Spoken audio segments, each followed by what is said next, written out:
Mula sa bayan ng Santa Rita, bumiyahe kami ng 50 kilometro patungo sa bayan ng Paranas.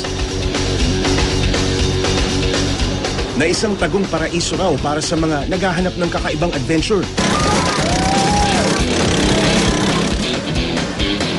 Sinundan namin ang tunog ng motor at hiyawan ng mga turista hanggang sa marating namin ang Ulot River, kung saan naghihintay sa amin ang mga bangkang walang katig.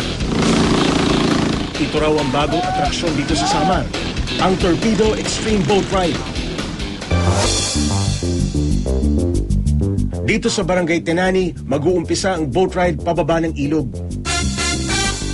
Ang starting point po ng river is in San Jose de Buuan, 90 kilometers down to the mouth of Pacific Ocean in Canavid, Eastern Samar. So ang Paranas po ang may malaking coverage, like 52% ng coverage falls on Paranas. So dito po namin kinater ang Ulot Torpedo Boat Extreme Ride. Dahil walang katig, kailangan mo lang daw kumapit ng mahigpit at hayaan ng mga bangkero ang kumontrol ng bangka.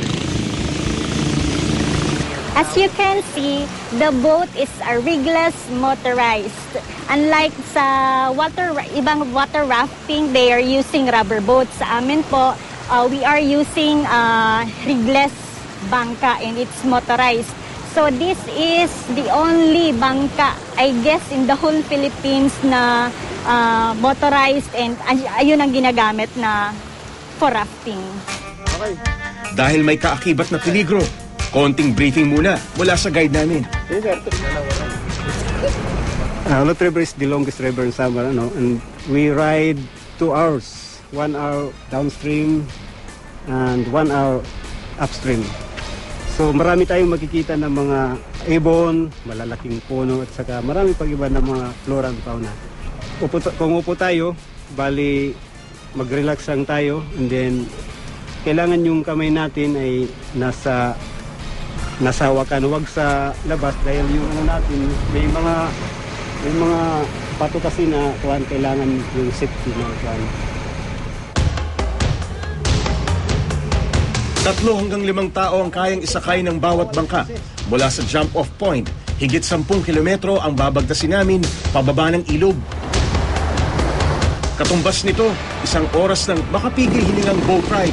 Hindi lang dahil sa hampas ng mga alon at mga batuhan na maaring daanan, kundi pati na rin sa mga tanawing masasaksihan.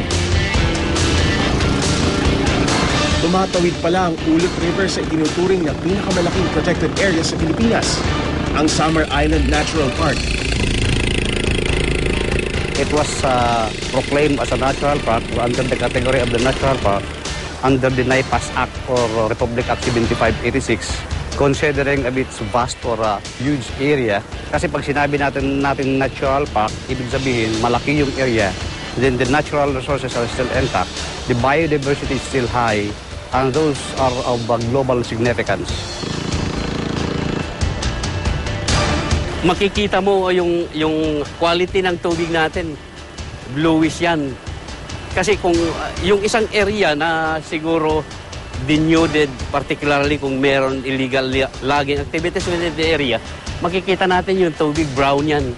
Pero sa ngayon makikita nyo parang dagat yung kulay. So, ibig sabihin yan na talagang intact pa rin yung forest vegetation natin within the entire protected area. Nagsisilbing kanlungan ng kagubatang ito ng iba't ibang uri ng hayop at halaman na dito lang daw matatagpuan. Katunayan, dito pala unang namataan ang Philippine Eagle. And it was found out that 40% of the species here are endemic only in Samar. And others are part or endemic in the Philippines or in the country.